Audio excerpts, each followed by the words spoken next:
Bendiciones, hermanos, ¿cómo están? Bueno, espero que estén bien. Le damos la bienvenida una vez más a uno de nuestros videos de nuestra serie de religiones heredadas. Les presento a mi esposo. Bueno, shalom, hermanos, bendiciones. Hoy de nuevo aquí con mi esposa, acompañándome después de esa semana, de ese capítulo que pasó. Y con algo nuevo, con algo fuerte por ahí de entrada. El título es ¿por qué el cristianismo no acepta al Mesías? Si viste este título y te alarmaste, quiero dejarte en claro de entrada qué es este título, porque es la realidad, es la verdad, aunque sea por ahí difícil de asimilarlo, de aceptarlo.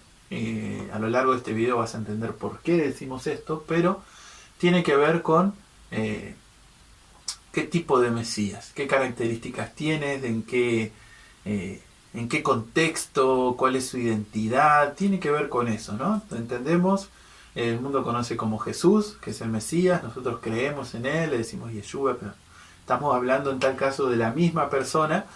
Pero lamentablemente lo que ha hecho el cristianismo es tomar a ese Mesías, que ese Mesías es un concepto judío, es un concepto hebreo y es único, no hay otra religión que hable de un Mesías, solamente la hebrea, y lo tenemos en lo que es en el Tanaj, en el Antiguo Testamento.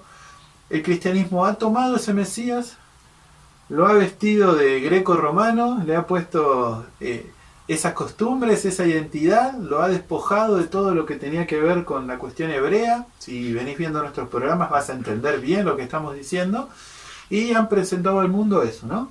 Ese Dios, ese Mesías desprovisto de toda conexión con lo hebreo, con esa identidad que él tiene, que él vino a este mundo y sus padres eran hebreos, eran judíos, y él también lo era. Y bueno, es por eso que el título es ¿por qué el cristianismo no acepta a ese Mesías hebreo, a ese Mesías con esa identidad? Pero bueno, no sé si querías comentar algo. No, digo que de más está decir que siempre existe la minoría que entiende y que acepta y que hasta incluso respeta de que el Mesías primeramente vino a los judíos, ¿no? Y primeramente tiene costumbres y nació dentro de una ideología y dentro de una entorno, por así decir, judío, hebreo, exacto, como les queramos llamar, israelita. Siempre existe la minoría, pero bueno, ahora en este momento vamos a tratar la mayoría de religiones que descienden del cristianismo, propiamente dicho, que no conocen la historia, que no conocen el entorno que rodeaba al Mesías, que en realidad es el Mesías del Israel que nosotros conocemos, no es el Mesías o el Cristo del cristianismo solamente. O sea, si bien el cristianismo forma parte de los gentiles que se unen al pueblo de Israel, que ya lo vamos a ver en otro programa seguramente, es el Mesías de Israel, y eso tenemos que tenerlo en cuenta, y eso es lo que vamos a tratar en este tema de hoy. Y tiro un versículo que Yeshua, que Jesús le dijo a la samaritana que la salvación viene de los judíos. Y eso no tenemos que olvidarnos, hermanos. La salvación viene de los judíos. Y Yeshua era judío y es. Así que bueno, vamos a tratar en este programa de este tema, de el Mesías en su entorno y dentro de lo que él venía a hacer, cumpliendo la Torá, cumpliendo las profecías. Exacto, la idea de este programa es eso, como dice mi esposa, poder presentarte al Mesías, pero en su contexto, con su identidad, ¿no? Y que puedas verlo en la palabra, cosas que por ahí, a la hora de querer desvirtuar, y digo querer, repito, si viste los videos anteriores, sí, vas a entender que hubo intención en cambiar ese Mesías y quitarle esas cosas que tenían que ver con lo hebreo, con lo judío. Entonces, en ese afán de querer hacer eso, probablemente tus iglesias o lo que has conocido no te lo presenten en ese contexto, como vamos a intentar hoy hacerlo, ¿no? Que puedas verlo en eso. El programa anterior ¿por qué lo dijiste? Dije que íbamos a hablar de los gentiles que eran injertados en el pueblo, ¿no? Entender quiénes son esos gentiles. Así es. Ciertamente el Padre me dijo que primero hablemos de esto, que presentemos al Mesías en su contexto, así que después hay mucha información, no creo que pueda caber todo en un capítulo, seguramente hagamos 2 capítulos de este tema, y después de estos 2 capítulos sí vamos a ir ya de lleno a quiénes son los gentiles para que se entienda mejor también. Así es. No, iba a comentar a lo que decías de la intención de transformar a este Mesías, de transformar a Yeshua en Jesús. Por ponerlo de una manera gráfica, lo han desvestido de su identidad como Mesías y lo han vestido de una identidad cristiana, de una identidad formada a lo largo del tiempo, después de su resurrección y después de la muerte de los apóstoles o mensajeros del Mesías. Así es. Así que bueno, comencemos.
Con el tema, ¿te parece?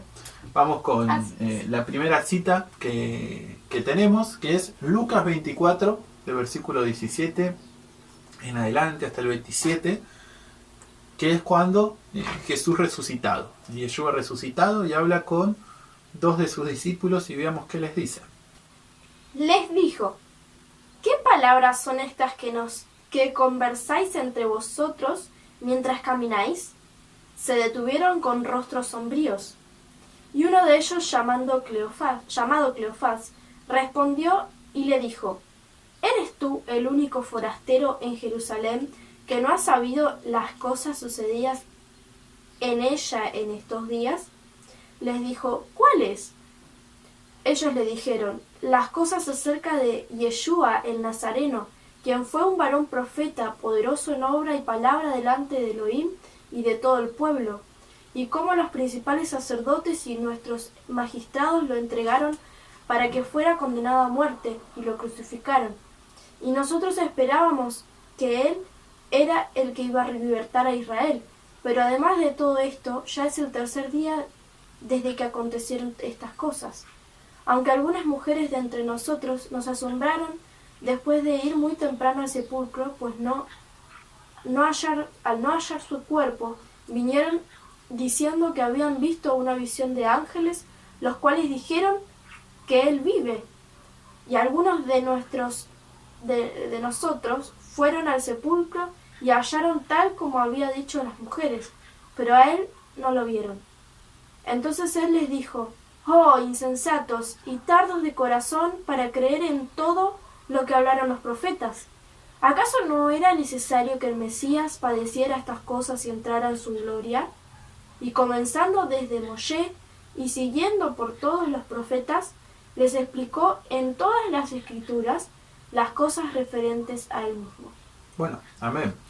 Fíjate, tenemos esta situación, ¿no? El Mesías les expone, les abre el entendimiento y les muestra en el Tanaj, en los profetas, en Moisés, dónde estaba escrito de Él y que Él tenía que sufrir. Esta es la única cita que vamos a leer del Nuevo Testamento, del Brit Hadashah. ¿Por qué? Porque estamos buscando un Mesías hebreo. ¿Y qué dijo el Mesías recién? De mí está escrito en Moisés, en los profetas.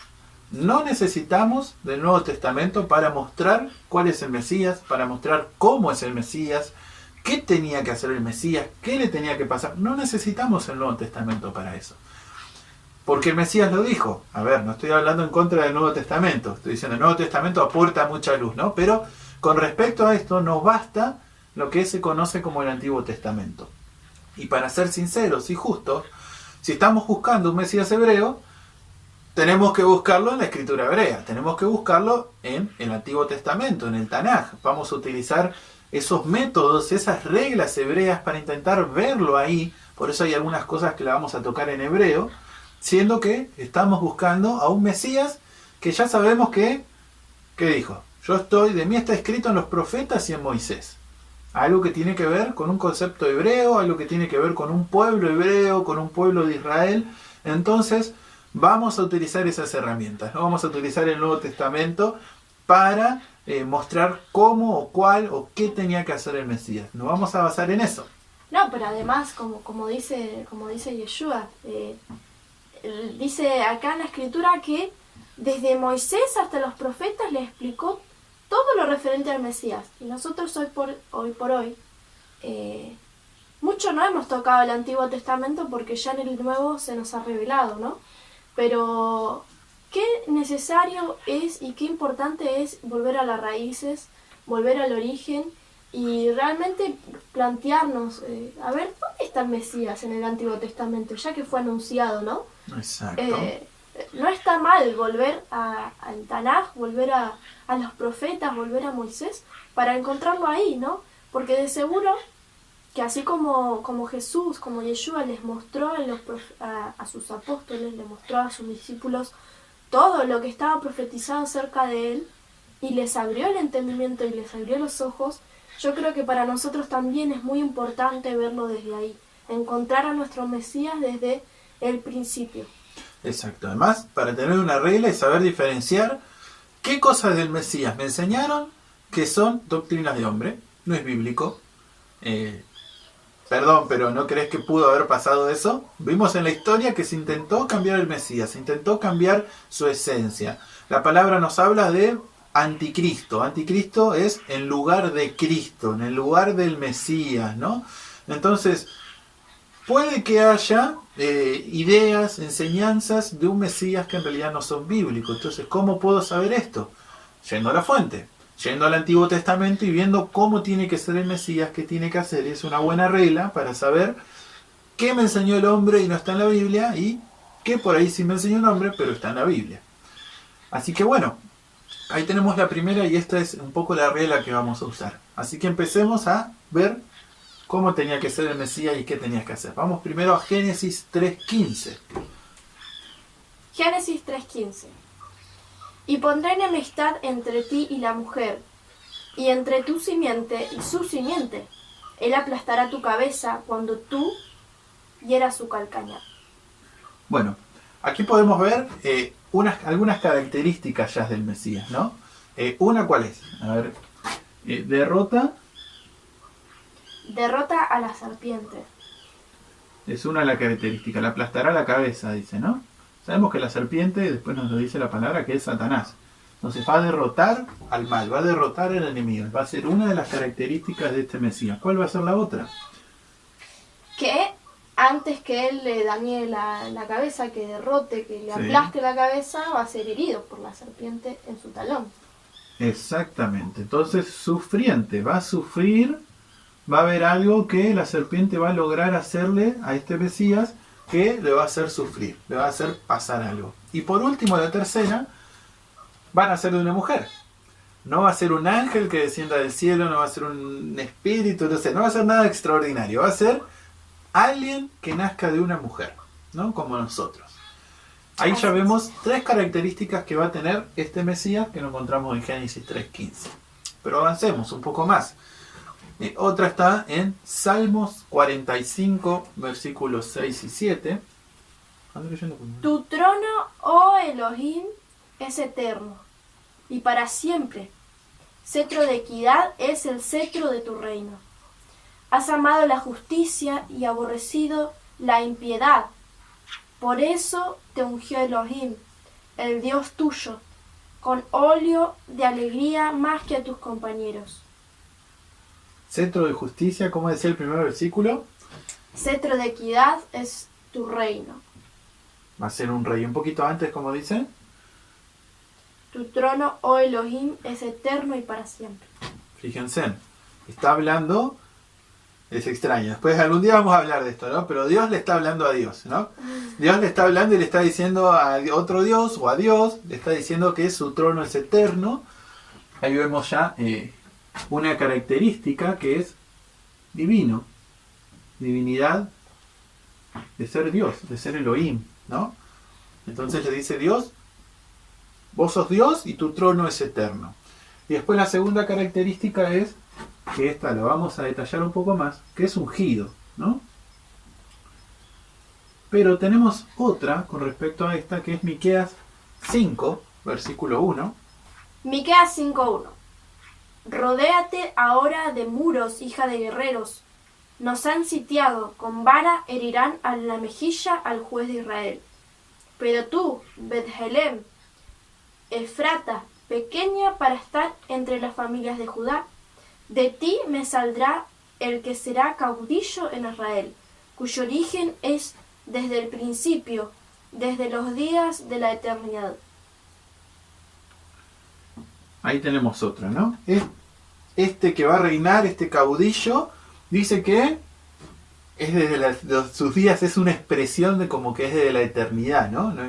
Es un tiempo muy lejano, no tuvo principio, es alguien eterno, ¿no? Entonces vemos que otra parte de la escritura donde nos habla que este Mesías, que este enviado, es eterno y tiene preexistencia, ¿no? Existe desde los días de la eternidad. Vimos que van a ser de una mujer, pero evidentemente, aunque nazca de una mujer, ese Mesías ya existía antes de haber nacido de esa mujer. Tenía preexistencia, ¿no? Eso nos dice Miqueas 5:1. Entonces vemos claramente ya en 2 pasajes la divinidad de este Mesías, la eternidad, la preexistencia de este Mesías. Pero en el Salmo 45, versículo 6, vimos que nos decía que iba a ser ungido.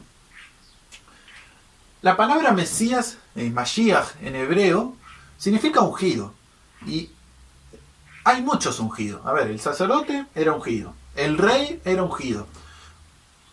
El término ungido no era propiamente del Mesías y nadie más aquí en la tierra era ungido, ¿no? Todos los que eran sacerdotes o reyes eran ungidos, ¿no? Pero fíjate que lo que leyó aquí mi esposa en el Salmo 45 dice: serás ungido por sobre tus hermanos, ¿no? Esta unción iba a ser algo especial, iba a ser algo distinto, porque iba a ser derramada sobre alguien que vemos que tenía características distintas a otro hombre. Por ejemplo, era divino, O sea, no todos los reyes y los sacerdotes no tenían preexistencia, no eran eternos, entonces eso ya hacía esa unción especial. Es alguien que va a derrotar a la serpiente, va a derrotar a Satanás. Esa es otra característica especial que tenía aquel sobre cuál iba a caer esa unción. Que la unción en sí, después vamos a ver si pasó algo especial o no en esa unción, pero en principio era una unción. Lo que lo hacía especial sobre los hermanos era la característica que iba a tener este ser. Entonces, ungido y Mesías son sinónimos, por así decir, ¿no? Es una traducción que nosotros podemos encontrar a lo que es Mashiach en hebreo. Pero hay algo que me llamó la atención de esta unción, que en el Salmo 45 dice, ¿por qué fue ungido? Y dice, porque amaste la justicia y aborreciste la maldad, tu Dios te ungió. Entonces vemos que la unción, en este caso, viene por amar la justicia. Así es. Que sabemos que la justicia es hacer lo recto. La justicia es obedecer los mandamientos. Porque el apóstol Juan nos dice que el pecado es la transgresión de la ley. Entonces es injusticia, ¿no? El que es injusto peca, ¿no? Entonces si lo contrario de pecado tiene que ser guardar la ley. Así Entonces la ley es justicia. Entonces iba a guardar la ley. Pero fíjate que hay más citas que nos habla de esto, y está en Isaías 53, 9, ¿no? Fíjate, ¿cómo dice?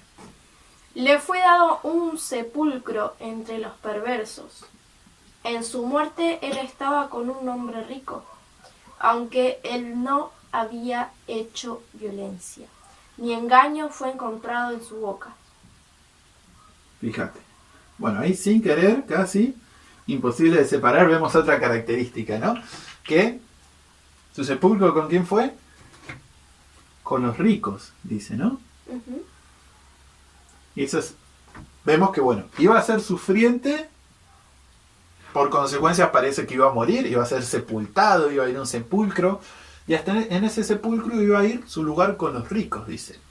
Pero en su boca no fue hallado engaño. Era sin pecado. Justamente, no fue hallado engaño en el sentido de que recuerden que nosotros somos hechos a imagen y semejanza de Elohim, en el sentido, por ejemplo, que tenemos un don que no hay otro ser en la tierra que lo pueda tener, que es hablar.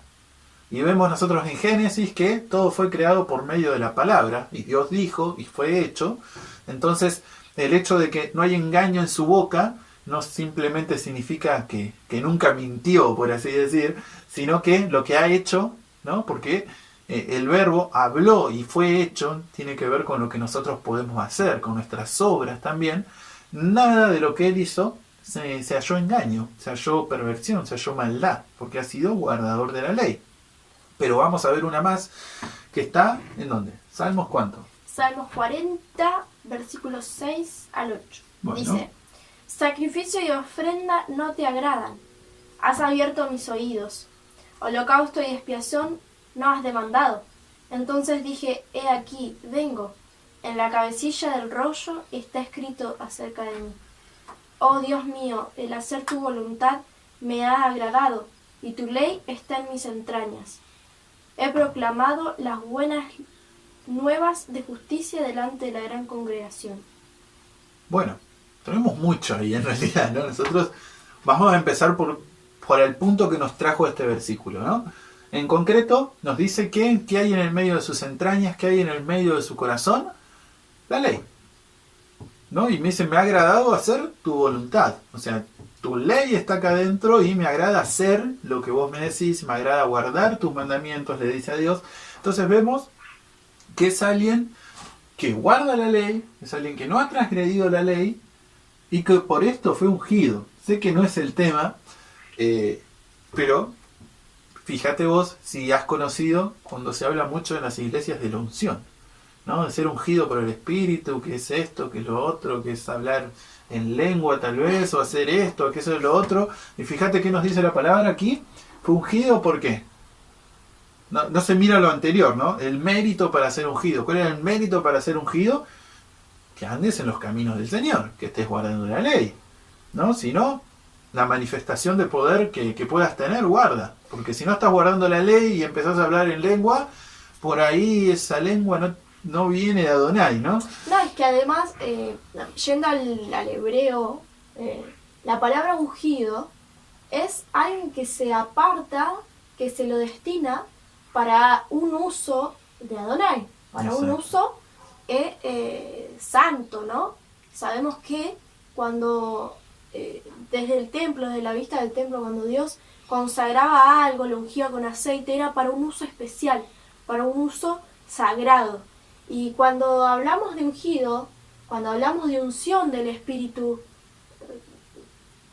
no es diferente, no habla de otra cosa, habla de eso, de ser apartados, de ser consagrados por Dios, por Adonai, para un uso especial, para una tarea que Dios, que Adonai quiere hacer con nosotros de manera especial. Exactamente. Ya sea, por ejemplo, los dones, ya sea ser pastor, ser diácono, ser diácona, ya sea cualquier don que Dios ha dispuesto por su Ruaj, por su Espíritu, es una unción. Y esa unción es para una tarea consagrada a Dios. Y sabemos que la consagración a Dios es guardar sus designios, guardar sus enseñanzas, en andar en sus estatutos. Exactamente. Mucho podríamos hablar de eso, pero no es el tema de la unción. Tal vez en algún otro momento el Padre nos llame a tocar sobre ese tema específicamente. Pero bueno, había un detalle más en esto que acabas de leer, que dice: en el rollo estaba escrito de mí, ¿no? Y el rollo que estaba ahí era lo que tiene que ver con el Antiguo Testamento, lo que tiene que ver con la Torá. Y esto va en sintonía con esta primera cita que leímos en Lucas, que nos habla de que estaba escrito de él, ¿no? En ese lugar, y lo muestra. Entonces fíjate cómo empezamos a armar este rompecabezas. Pero bueno, aclarado un poco esto del ungido, de ser alguien el que guarda la ley, alguien que anda en los mandamientos, que guarda la Torá. Y no me quiero adelantar, pero quiero que sepas que esto implica muchas cosas, ¿no? Porque cuando uno agarra la Torá de Elohim, y hay mandatos para muchas cosas, incluso hasta cómo tenés que vestirte, qué tenés que comer, qué días debes guardar, las fiestas. O sea, tenés mucha Torá, tenés para muchas cosas. Entonces el Mesías iba a guardar todas estas, ¿no? El Mesías iba a reposar en el día sábado, iba a guardar las fiestas, tenía que tener determinada apariencia, usar tzitzit, llevar ofrendas, tenía que tener determinada alimentación, no podía comer animales impuros. Entonces empezamos a armar y se empieza en nuestra imaginación tal vez a diagramar ya cómo sería este Mesías, ¿no? Hasta cómo sería de apariencia, ¿no? Y volviendo un poco a lo que dijimos de entrada, esto de perder esa esencia, le voy a hacer sencillo. Poné una película de Jesús.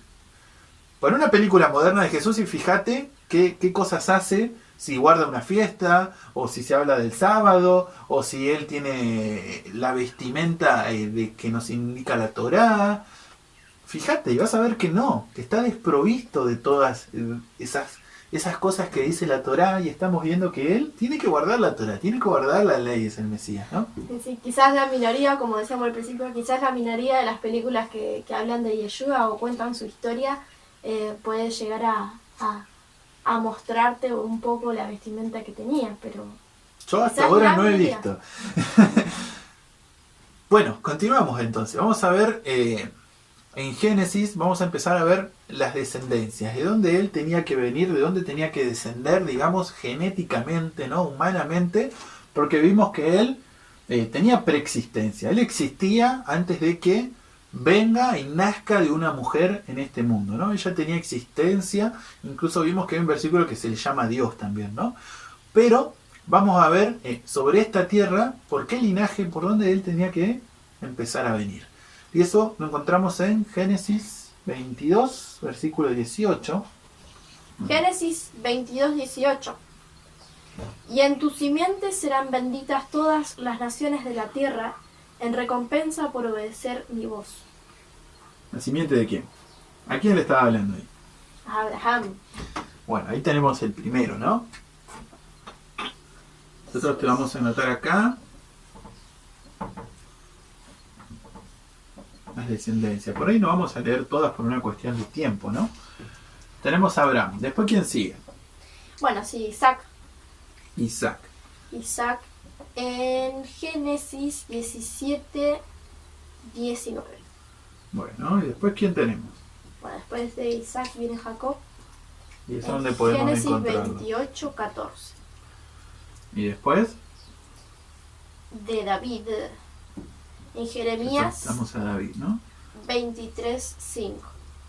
Vemos que tenía que venir de la tribu de Judá. Exacto. ¿Por qué? ¿Cómo vemos eso? En Génesis 49 Sí. aparece la profecía de que por medio del cetro de Judá vendría el Shiloh. Ahora lo vamos a leer a eso entonces. Génesis 49, ¿cuánto? 49, versículo 9 y 10. 9 y 10. También decimos y vemos claro que es de la descendencia de Judá por David, porque sabemos que David era de la tribu de Judá y vemos que la descendencia tenía que venir por él. Así es. Entonces, por ahí se nos hace claro también que, bueno, tiene que venir de Judá porque sabemos que David era de la tribu de Judá y ya está, ¿no? Tiene que venir de ahí. Pero bueno, ¿cómo dice Bueno, Génesis? pero también vimos creo que Miqueas decía que de Belén iba a salir un rey. El lugar de donde iban a ser. Y vemos en Reyes, en Primera de Reyes creo que es, que Isaí, el padre de David, eran de Belén. Exactamente. Así que bueno, ahí tenemos también otro versículo.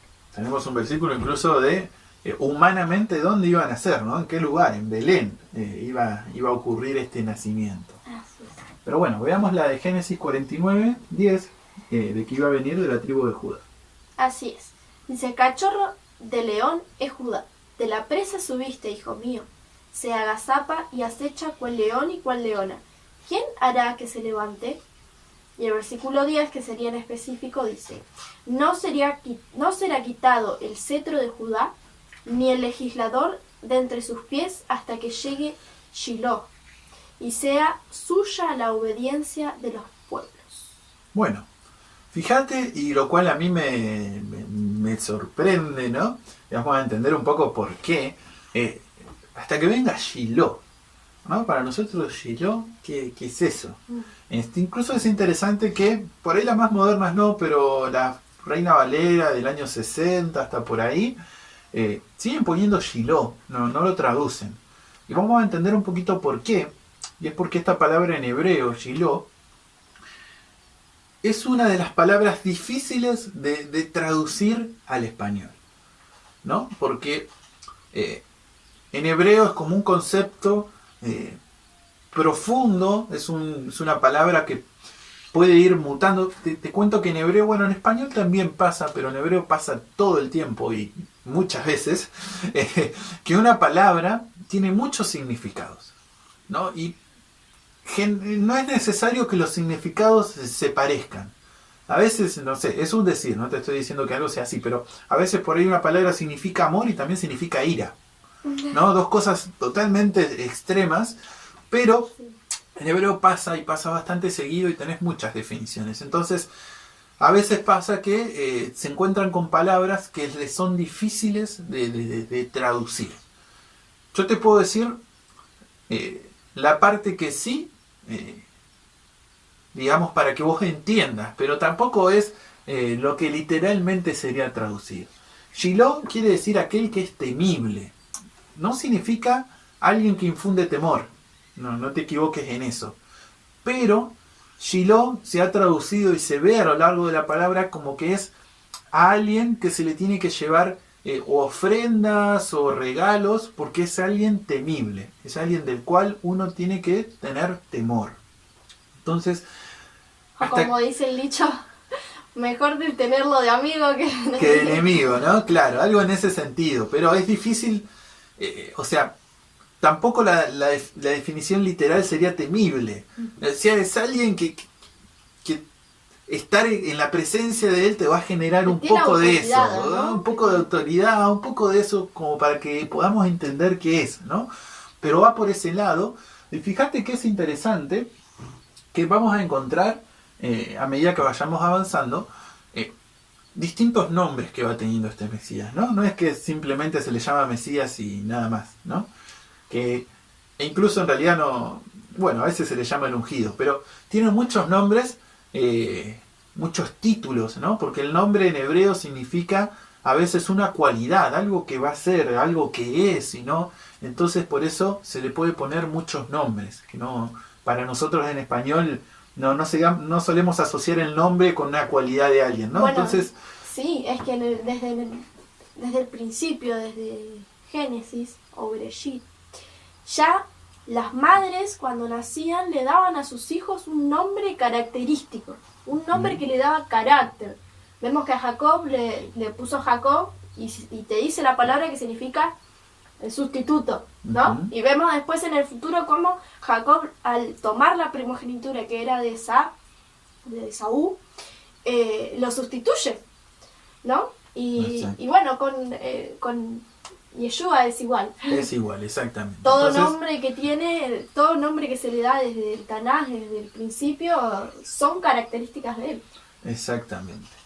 Pero bueno, fíjate, te iba a decir esto, ¿no? Es interesante que Shiloh es el primer nombre que encontramos para él. En toda la Biblia es el primer nombre que nos encontramos de Shiloh y es temible. Es alguien que infunde temor. Y es interesante porque, bueno, en el Nuevo Testamento, y cuando avancemos más por ahí lo vamos a ver, te vas a encontrar que muchas veces la gente dice que tenía temor. O sea, él hacía un milagro y todos como que tenían mucho temor, tenían miedo, ¿no? Y uno dice, ¿por qué les daba miedo, no? Y es por esto, porque él infunde ese temor. Lamentablemente, tal vez desde el cristianismo no es algo que se suele mostrar. Y este es un punto, fíjate que es netamente hebreo, porque Shiloh nos lleva a que significa eso, y es algo que dentro del cristianismo se le ha puesto otra cosa arriba, ¿no? Se ha puesto más un Jesús, no sé si amoroso es la palabra, pero más como un Jesús sonso, como alguien que bueno, que no es digno de temer, es tu amigo, es como que, digamos, desde esa cosa de hasta un poco rozando la irreverencia, ¿no? De no tener en cuenta quién es, porque estamos viendo que es divino, vimos que era divino, entonces no estás en presencia de cualquiera, estás en presencia de un ser divino, estás en presencia de aquel que le va a aplastar la cabeza a la serpiente. Entonces, bueno, tiene que surgir cierta reverencia, cierto temor, que si no te lo han enseñado, no lo has aprendido, el día que él venga y lo veas, lo vas a sentir igual. Porque es eso, estar en su presencia de sentir eso. Pero bueno, vimos esta de que es Shiloh. Pero vamos a ver una en Zacarías 8, versículo 23, que ya estamos viendo igual que él, tiene descendencia que hebrea. Abraham, Isaac, Jacob, David, son todos hebreos, israelitas. Y fíjate qué interesante profecía encontramos en Zacarías 8:23, como dice. También comento que vimos en los anteriores programas que decir Judá, o sea, decir judío, mejor dicho, es decir que viene de la tribu de Judá. Y es decir que es de la religión judía, ¿no? Que vimos que fue después de la dispersión de ellos, vuelven y se vuelven como más celosos y por eso se les terminan diciendo judíos. Exacto. Bueno, vemos que Yeshua viene de ahí. Viene de ahí, de la tribu de Judá. exactamente. Bueno, leo Zacarías 8:23. Dice, así dice Adonai Sebaot, en aquellos días 10 hombres de todas las lenguas de las naciones asirán por la orla del manto a un judío diciendo, queremos ir con vosotros porque hemos oído decir que Dios está con vosotros. Fíjate, extranjeros, gentiles, van a agarrar del manto a un judío, no a los judíos, a un judío va a agarrar y le va a decir, quiero seguirte, te quiero agarrar porque sé que Dios está con ustedes, ¿no? Sé que ese pueblo de Israel, ese pueblo hebreo, Dios lo acompaña, lo sé, y yo como gentil, como extranjero me quiero unir, o sea, te quiero seguir a vos. Y esta es una profecía mesiánica, es un versículo mesiánico, está hablando de el Mesías en este sentido como un judío, como alguien que tiene un manto, ¿no?, en su cabeza, que el manto es algo característico del judío, del hebreo, y fíjate cómo lo presenta el Mesías. Por eso te lo puse acá y me pareció interesante, judío. Fíjate, otra característica, otro contexto, otra costumbre que tiene el Mesías que probablemente no ha sido mostrado de esa manera. Bueno, ahora vamos a pasar a Isaías 9:6 y vamos a empezar a desmembrar, a ver algunos de los nombres que él recibe. Bueno, pasemos con Isaías 9:6. ¿Qué nos dice? Dice, porque un niño nos es nacido, un hijo nos es dado, cuyo dominio reposará sobre sus hombros, y le será dado el nombre Pele Yoetz, el Gibor, Avi-Ad, Sar Shalom, que significa maravilla de consejero, Elohim poderoso, Padre de la eternidad, Príncipe de Shalom. Bueno, ahí tenemos, es interesante, dice, porque su nombre será y nos da 4 nombres, ¿no? Para entender esto de que el hebreo en realidad los nombres son como cualidades, cosas que él iba a hacer, por eso da 4 nombres en lugar de 1. Pero vamos a empezar a entender algunos de estos nombres. El primero, Pele Yoet, que consejero milagroso traducen, ¿no? Es interesante, y aquí la palabra Yoet en hebreo significa consejero, pero significa consolador también. Y si vos lees el Nuevo Testamento, esta palabra vas a decir, bueno, esto sí lo conozco, esto sé de dónde viene. Significa consolador y significa maestro. Vamos a leer un pasaje en Jeremías 32, 18, 19 para entender un poco más qué es este consejero. ¿Qué es? Cuando hablamos de maestro por ahí se entiende mejor, ¿no? Yo muchas veces veía consolador y les voy a ser sincero, yo cuando leía consolador creía que en realidad que era alguien que venía a consolarme, que venía no sé, a darme cariño en mis momentos de necesidad, ¿no? Era alguien que me venía a consolar en ese sentido y lo entendía así, pero fíjate que con el hebreo podemos entender un poco mejor qué significa ese consolador, qué significa el consejero. ¿Cómo dice? Tú tratas con misericordia a millares y castigas la maldad de los padres en sus hijos después de ellos. Elohim grande y poderoso, Yahvé Sebaot es su nombre. Grande en consejo y poderoso en obras, cuyos ojos están abiertos sobre todos los caminos de los hijos de Adán, para dar a cada uno según sus caminos y según el fruto de sus obras. Bueno, fíjate que es alguien que está viendo por dónde estás yendo, cuáles son tus caminos, te está viendo acá, ¿no? ¿Qué estás pensando? ¿Qué querés hacer? ¿Cuáles son tus intenciones? Entonces, ¿para qué me sirve un consejero en ese sentido? Porque dice que Elohim es poderoso consejero. ¿Para qué? Para hacer lo correcto, ¿no? Es alguien que me tiene que enseñar, me tiene que dar sabiduría. Por eso el versículo anterior que leíste a habla de él como un padre, ¿no? Como el padre que a los hijos que no andan bien los castiga, el que anda bien lo bendice. Es un poco en este sentido, porque este consejero, este consolador o este maestro es un maestro que te va a enseñar por dónde ir, te va a enseñar cuáles son los caminos correctos, que pensándolo en una idea hebrea, pensándolo desde una mente israelita, podríamos decir que es un maestro de la Torá. Eso va a ser el Mesías, un maestro de la Torá. Entendiendo que en la Torá, y bueno, en el Nuevo Testamento vas a encontrar, pero en el Antiguo sobreabunda, que tus mandamientos son justicia, tus mandamientos son verdad. En él hallamos el camino correcto, en los mandamientos, en la Torá, en toda la enseñanza. Entendés que cuando nosotros hablamos de Torá no es una ley, estamos hablando de una enseñanza, ¿no? Toda una enseñanza que está en Génesis hasta los profetas. Y toda esa enseñanza nos lleva a que podamos conocer cuáles son los caminos correctos, ¿no? Entonces, este consejero, este maestro, es un maestro de la Torá. Y tenemos la segunda parte, que es Pele, que se pone maravilloso, pero es milagroso, un poco más literal la traducción. Entonces es un maestro de la Torá milagroso. Milagroso porque te suena a alguien que hizo milagros, ¿no? Pero además de milagroso para el mundo, porque va a ser alguien que probablemente haga muchos milagros. Probablemente para el mundo sea un milagro ese maestro de la Torá, haga cosas que cambien el rumbo de la historia, que sean determinantes en la historia, ¿no? Y también, que este lo vamos a ver más adelante, nacimiento milagroso. Hay algún pasaje ahí que dice que nacerá de una virgen, ¿no? Hay una idea, o sea, que una virgen tenga un bebé ya es algo milagroso, ¿no? Entonces, hay un nacimiento milagroso y un milagro para el mundo.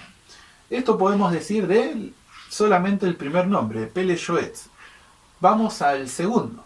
Bueno, y vayamos a otro de los nombres, ¿no? Sar Shalom, que se traduce como príncipe de paz.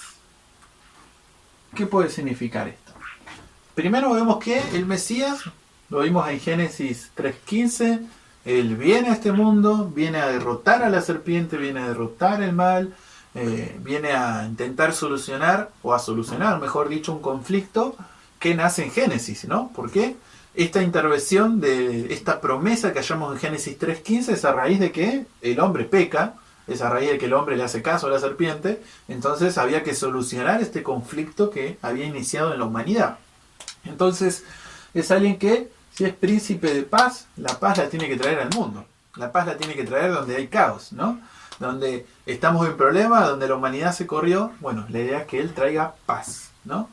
Pero, ¿qué tipo de paz? O sea, ¿vemos paz en el mundo? No, o sea, vemos guerra, vemos violencia, vemos robos, o sea, algo que no vemos es paz, ¿no? Y a lo largo de la historia, ¿no? La humanidad no ha hallado paz, el mundo no ha hallado paz.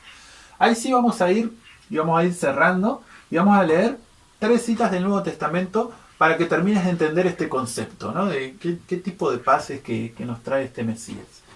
Una es en Juan, capítulo 14, versículo 27, como dice: Paz os dejo, mi paz os doy, yo os la doy, no como el mundo la da. No se turbe vuestro corazón, ni sea cobarde. Bueno, aquí tenemos que él dice que, ¿a quién? ¿Al mundo? No, a mí me está diciendo, ¿no? O a los discípulos, yo les doy mi paz, no se las doy como la da el mundo. Este maestro de la Torá nos está diciendo que nos trae una paz que no es de este mundo, nos trae una paz, por lo menos, Torá es enseñanza, recordarlo. Entonces, nos enseña o nos transmite esta paz, no como el mundo enseña, ¿no? Y sabemos que la Torá es de Adonai, la Torá viene y es celestial, viene del cielo. O sea, Moisés o incluso los demás patriarcas, cuando recibieron una instrucción, la instrucción venía del cielo, venía de Adonai. Incluso ya Adán fue Dios el que le dijo, no comas de ese árbol. Entonces la Torá no viene de este mundo, no es una enseñanza de este mundo. Por eso el Mesías ahí dice, yo te doy la paz, pero no como el mundo te la da. Te la doy como la da Elohim, como viene divina en ese sentido. Y bueno, leemos la segunda, que está en el capítulo 16, versículo 33 del Evangelio de Juan. Estas cosas os he hablado para que en mí tengáis paz. En el mundo tendréis aflicción, pero confiad, yo he vencido el mundo. Bueno, interesante.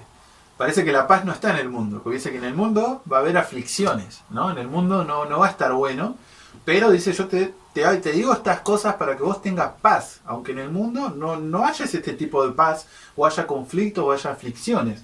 Y fíjate por qué, vamos a leer una más, y cerramos con esta, Lucas 12, versículos 51-52, que nos dice: